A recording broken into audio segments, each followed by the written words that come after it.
नमस्कार विद्यार्थ्यांनो, आजच्या आपल्या लेक्चरमध्ये आपण बघणार आहोत सरळ व्याज म्हणजे काय। तर व्हिडिओमध्ये व्याज कशाला म्हणायचं तर बँकेत रक्कम ठेवल्यावरती सुद्धा किंवा कर्ज घेतल्यावरती सुद्धा ज्या वेळेस ते कर्ज घेतलेली जी रक्कम आहे त्या रकमेवरती मोबदला किंवा बँकेत आपण जर एखादी रक्कम ठेवली तर बँक सुद्धा आपले पैसे घेते आणि आपल्याला त्याच्यावरती भाडं देते, त्याच्यावरती मोबदला देते, त्याला सुद्धा व्याज म्हणायचं। म्हणजे व्याज कसं असतं, आपण आपले पैसे जर बँकेत ठेवले तर बँक आपल्याला भाडं देते, शिल्लक पैसे एक्स्ट्रा देते। मग एक्स्ट्रा पैसे देणे म्हणजे काय तर त्याला म्हणायचं ते वरचं व्याज देणे।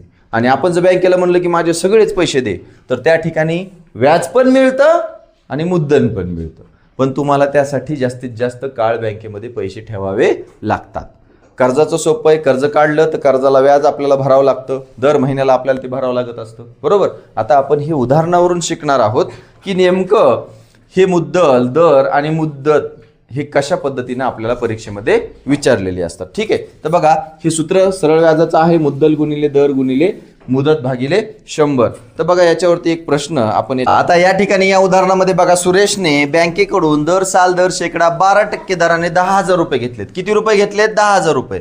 तर 2 वर्षानंतर तो बँकेला किती रक्कम परत करेल? बघा दिलेल्या गोष्टी कोणत्या कोणत्या येतात, दर कोणता आहे, दर म्हणजे दर साल दर शेकडा किती आहे 12, बरोबर। मुद्दल किती आहे, मुद्दल बघा मुद्दल म्हणजे म असतं, किती आहे 10,000 रुपये। आणि बघा मुदत किती आहे, किती वर्षाची आहे मुदत, मुदत आहे 2 वर्ष, मुदत आहे 2 वर्ष। चला मग आता काय करावं लागेल आपल्याला, बँकेला किती रक्कम वापस करायची आहे, बँकेला वापस करायचे म्हणजे बँकेकडून घेतलेले पैसे सुद्धा आणि बँकेने आकारलेलं व्याज सुद्धा आपल्याला परत करावं लागणार आहे। म्हणजे आपल्याला अगोदर आपण व्याज काढून घेऊ, म गुणिले द गुणिले क भागिले 100। आता बघा मुद्दल आहे 10,000, दर आहे 12, मुदत आहे 2 वर्षाची, मुदतला आपण क म्हणतो, 100 भागिले बघा हे शून्य कटलं, हे शून्य कटलं, एक शून्य कटलं, 2 शून्य कटले, राहिलं किती 100 गुणिले 12 गुणिले 2 यांचा गुणाकार केला, 12 दोन्ही 24, 24 गुणिले 100 2,400 रुपये। हे काय आलेलं आहे, हे आलेलं आहे व्याज। आता आपल्याला बँकेला फक्त व्याज द्यायचंय का काय द्यायचंय, 2 वर्षानंतर तो बँकेला किती रक्कम वापस करेल, रक्कम वापस किती करणार आहे बघा। मग आहे रास बरोबर मुद्दल अधिक व्याज। बँकेला सगळेच पैसे द्यावे लागतील ना, फक्त व्याज देऊन चालणार आहे का? बघा त्याने घेतले 10,000 रुपये आणि बँक काय 2,400 वरच गप्प बसणार आहे का 2 वर्षानंतर? हे झालं व्याज, हे फक्त व्याज आहे। आणि हे व्याज या मुद्दलामध्ये बघा हे पहिले 10,000 आणि नंतरचे 2400 किती झाले बरं, आता झाले 2,000, सॉरी बेरीज बघा किती आली, शून्याला शून्य शून्याला शून्य 4 2 12,400 रुपये रास म्हणून वापस द्यावे लागतील। या रास म्हणजे काय तर हा मुद्दा या ठिकाणी महत्वाचा आहे। रास म्हणजे मुद्दल अधिक व्याज, मुद्दल अधिक व्याज। बँकेचा 1 रुपयाही सुरेशकडे राहणार नाही जर सुरेशने रास बँकेला दिली तर। व्याज जर दिलं तर 10,000 मुद्दल जशास तशी पुन्हा त्याच्याकडे राहणारच आहे। म्हणजे या ठिकाणी व्याज अधिक मुद्दल, जे मुद्दल या ठिकाणी बँकेकडून घेतलेलं होतं त्याच्यामध्ये व्याज मिसळलं तर रास होते। एवढी रक्कम सुरेशला बँकेला परत वापस करावी लागणार आहे। चला समजलं तर आणखीन आपण पुढचं आता उदाहरण घेणार आहोत। चला पुढच्या उदाहरणाकडे बघा। आता याच्यामध्ये दर साल दर शेकडा 10% दराने 6,000 रुपयाचे व्याज किती, एकदम सोपं गणित आहे, आपण फक्त टेस्टिंग करणार आहोत। सूत्र काय आहे ते बघा, सूत्र माहिती आहे ना तुम्हाला, व्याज बरोबर काय असतं, म गुणिले द गुणिले क। मोदक नाही, मोदक लक्षात ठेवला तरी चालतो, मोदक लक्षात ठेवला तरी चालतो। म म्हणजे मुद्दल, द म्हणजे दर, क म्हणजे मुदत, क म्हणजे किती वर्षासाठी। बघा मुद्दल किती आहे 6,000 रुपये, दर किती दिलाय टक्केवारीमध्ये असतो 10। आता बघा प्रश्नामध्ये काय दिले, दर साल दर शेकडा 10% दराने 6,000 रुपयाचे व्याज किती।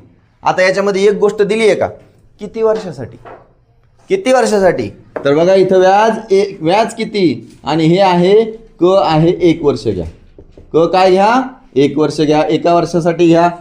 बघा किती गोष्टी दिल्या पाहिजे गणितामध्ये, गणितामध्ये आपल्याला 3 गोष्टी आल्या पाहिजे.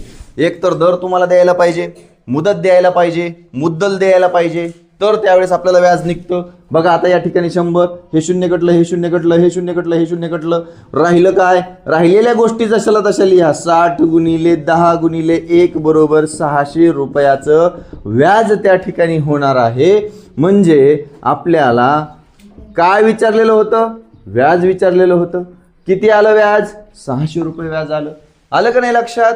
तर बघा आता रास एक घटक असतो. आता व्याज काढलं, मला 6000 रुपये एखाद्याने दिले, 10% दराने एका वर्षासाठी दिले, तर मी त्याला किती रुपये वापस करणार? सगळे एकूण फक्त 600 रुपये देईन का? नाही. तर 6000 रुपये त्याचे पहिले घेतलेले आणि पुन्हा व्याज किती झालं? 600 रुपये. म्हणजे याच्यावरून होणारी जी रक्कम असते त्याला आपण रास म्हणतो. रास म्हणजे एकूण रक्कम. एकूण रक्कम. मग रास म्हणजे हे 6000 काय होतं? सूत्र तयार करूया आपण. मुद्दल. 600 काय होतं? व्याज. बघा रासचं सूत्र काय आलं मग? मुद्दल अधिक व्याज. किती आलं मग ते? 6600 रुपये. एवढी रक्कम आपल्याला वापस करावी लागेल. गणितामध्ये विचारलंय काय हे बघायचं. व्याज विचारलंय, व्याज काढायचं. एकूण रक्कम विचारली, एकूण रक्कम काढायची. समजलं? तर हे सूत्र आपल्याला लक्षात ठेवायचे आहेत. तर आपण अजून एक मजेशीर गणित या ठिकाणी बघूया. बघा मित्रांनो, या ठिकाणचं आता उदाहरण एक आहे. रोशनने दर साल दर शेकडा 7 दराने, म्हणजे या ठिकाणी दर किती आहे बरं? दर आलेला आहे 7. ओके, हे तर समजलं. आपल्याला या गणिती प्रॉब्लेम मधून घटक सुद्धा काढता आले पाहिजेत आपल्याला दिलेली. एका मुद्दलाचे 3 वर्षाचे सरळ व्याज. बघा मुदत किती दिलेली आहे? मुदत म्हणजे क असतं. मुदत म्हणजे काय असतं? क. किती दिलंय? 3 वर्ष. बरोबर. सरळ व्याज किती दिलंय? सरळ व्याज दिलेलं आहे मित्रांनो. गणित जरा थोडंसं व्यवस्थित बघा. आता व्याज दिलंय, आता मुद्दल आपल्याला काढायची आहे. मुद्दल बरोबर किती? मुद्दल बरोबर किती? मग आता आपल्याला सूत्र माहित पाहिजे. काय आहे सूत्र?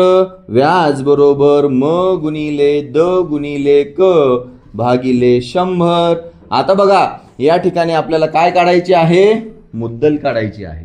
मग मुद्दल काढत असताना म बरोबर, आता बघा हे व्याज आणि हे 100 नीट व्यवस्थित लक्ष द्या बरं का. आता मुद्दल आपल्याला काढायची आहे. तर गुणाकारातले जे दर आणि मुदत आहे, गुणाकारातले जे दर आणि मुदत आहे हे त्या ठिकाणी व्याजाच्या भागाकारामध्ये जातील. व्याज गुणिले 100 होईल. बघा हे 100 या व्याजामध्ये गुणाकारामध्ये जातील आणि हे गुणाकारातले भागाकारामध्ये जातील. तुम्हाला एक ट्रान्सफरचा नियम माहित आहे का? बरोबर चिन्हाच्या इकडे जर भागाकार असेल तर इकडे होतो गुणाकार, इकडे गुणाकार असेल तर इकडे गेल्यावर होतो भागाकार. जर इकडे वजाबाकी असेल तर बरोबर चिन्हाच्या इकडे गेल्यावर काय होते? बेरीज. आणि बेरजेच्या बरोबर इकडे जर गेलं तर काय होतं? वजाबाकी. म्हणजे या ठिकाणी धनचं ऋण, ऋणचं पूर्णांक, ऋणचं धन, अशा पद्धतीने त्या ठिकाणी ट्रान्सफर होत असतं. तर याच एकाच सूत्रावरून आपण सगळे सूत्र तसे तयार करू शकतो. म्हणजे बघा मुद्दलचं सूत्र पण तयार करता येऊ शकतं, दरचं पण सूत्र तयार करता येऊ शकतं आणि मुदतचं पण सूत्र तयार करता येऊ शकतं. सेम सूत्र आहे, फक्त या ठिकाणी काय करायचं? जर इथं दर विचारला तर म कुठं जाईल? इथं जाईल. जर क विचारलं तर हे म कुठं जाईल? इथं जाईल आणि क इथं येईल. अशा पद्धतीचं. ठीक आहे. तर हे सूत्र, हे मेन सूत्र लक्षात ठेवा. या मेन सूत्रावरून आपण बाकीचे सर्व सूत्र त्या ठिकाणी काढू शकतो. आता बघा व्याज किती दिलेलं आहे? 2520 गुणिले 100 भागिले दर किती दिलाय? 7 गुणिले मुदत किती दिलेली आहे? 3 वर्षाची.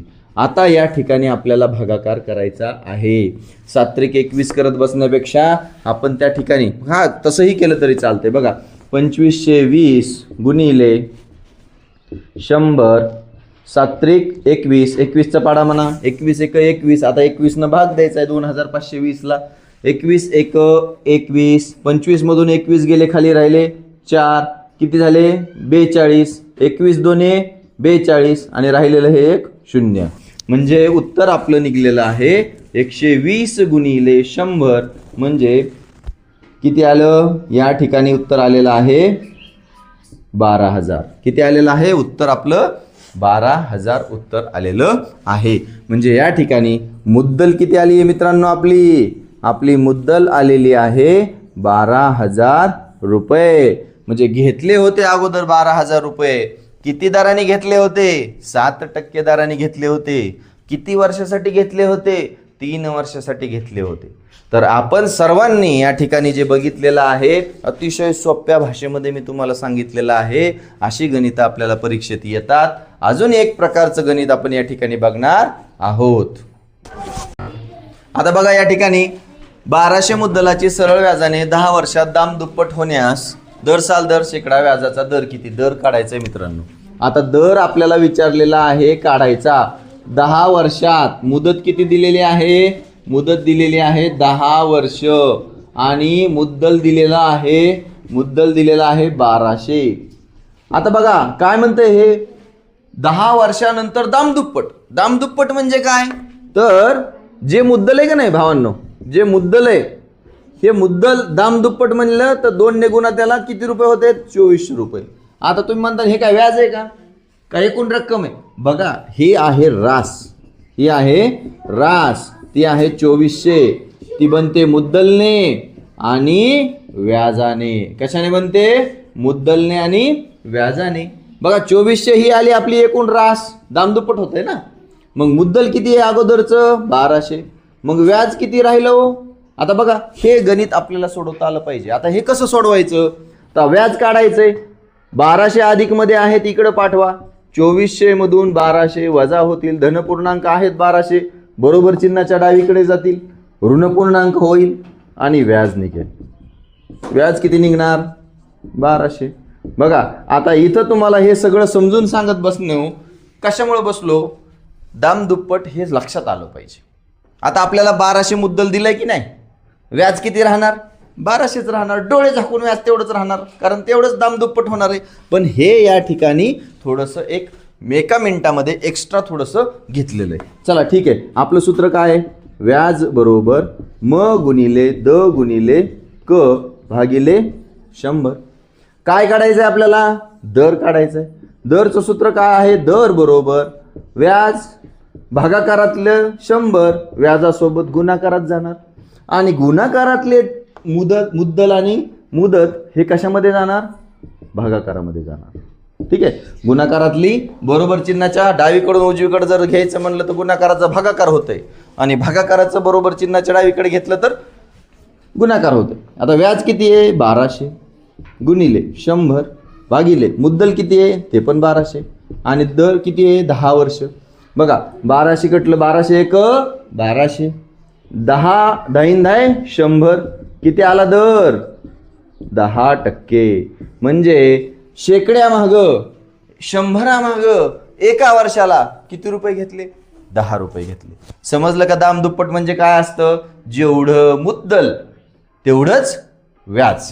जेवढं मुद्दल तेवढंच व्याज पण त्या ठिकाणी असतं. म्हणजे यालाच म्हणायचं दाम दुप्पट. दाम तिप्पट म्हणल्यावर काय करायचं? दाम तिप्पट म्हणल्यावर काय करायचं? तर त्या ठिकाणी मुद्दलला किती गुणावं लागेल? तिप्पट म्हणल्यावर 3 गुणायचं आणि इथं टाकायचं.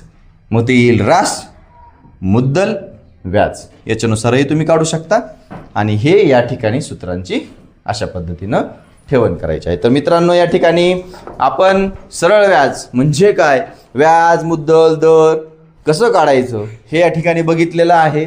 कोणाला काही डाऊट असेल तर कमेंट बॉक्समध्ये सांगा, त्याच्यावर आणखीन उदाहरणं देऊ. व्हॉट्सअप ग्रुप जॉईन केल्यावरती त्याच्यामध्ये तुम्हाला प्रश्न देणार आहे. ते प्रश्न PDF स्वरूपात तुम्ही काढून त्याचा सराव करायचा आहे. आवडले असल्यास लाईक करायचं आहे, शेअर करायचं आहे आणि सबस्क्राईबच केलेलं नसेल तर सबस्क्राईब करून टाकायचं आहे. ठीक आहे. तर चला भेटू आपण पुढच्या तासामध्ये. बाय.